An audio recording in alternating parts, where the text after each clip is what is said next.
Hi there guys, welcome to Sonic Sports. I'm Dave Wright, one of the team members for Sonik. Just thought I'd run you through, so obviously we can't go out fishing at the minute. It's kind of like, if you can think back, if you're old enough to remember, when everywhere had a closed season. So the things I used to do to sort of pass the boredom and get my fishing fix. So it's that time of year, it'd be a good idea to change your line, get your line changed over, ready to start fishing when we can.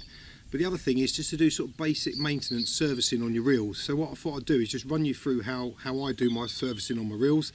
I don't go sort of stripping the reels down to bits and pieces because I'm not an engineer, but what I do is just basic sort of maintenance just to keep the reels sort of in tip-top condition. You know, we spend a lot of money on these bits of kit, so we should look after them. The particular reel that I'm going to use today is one of the original Tornos 10,000s, and I've had that reel for good 5 years now, and it's had a lot of use and a lot of abuse, to be honest. So what I thought I'd do is just show you how I do it. So let's give it a go.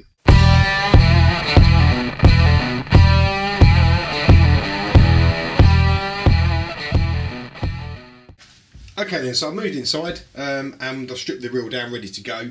I've taken off the old line, I'll put that in a bag and I'll take that to my local tackle shop that does the line recycling program.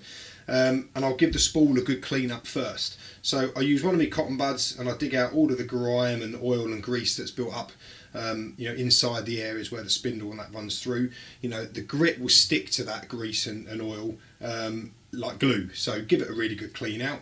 And then I'll just use my paintbrush, my clean paintbrush, just to give everything a good dusting out, let gravity sort of do its thing, and just dust all the muck and bits and pieces out of there.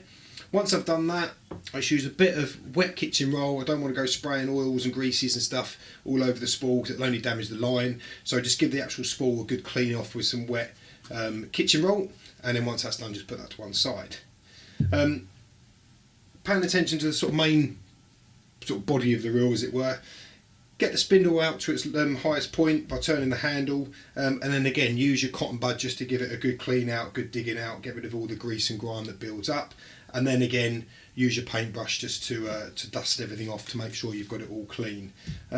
Once you've done that, again with the spindle out as far as it can possibly go, just drop a couple of drops of real oil down that spindle. Make sure you don't just go using any old oil, make sure you get some proper real oil.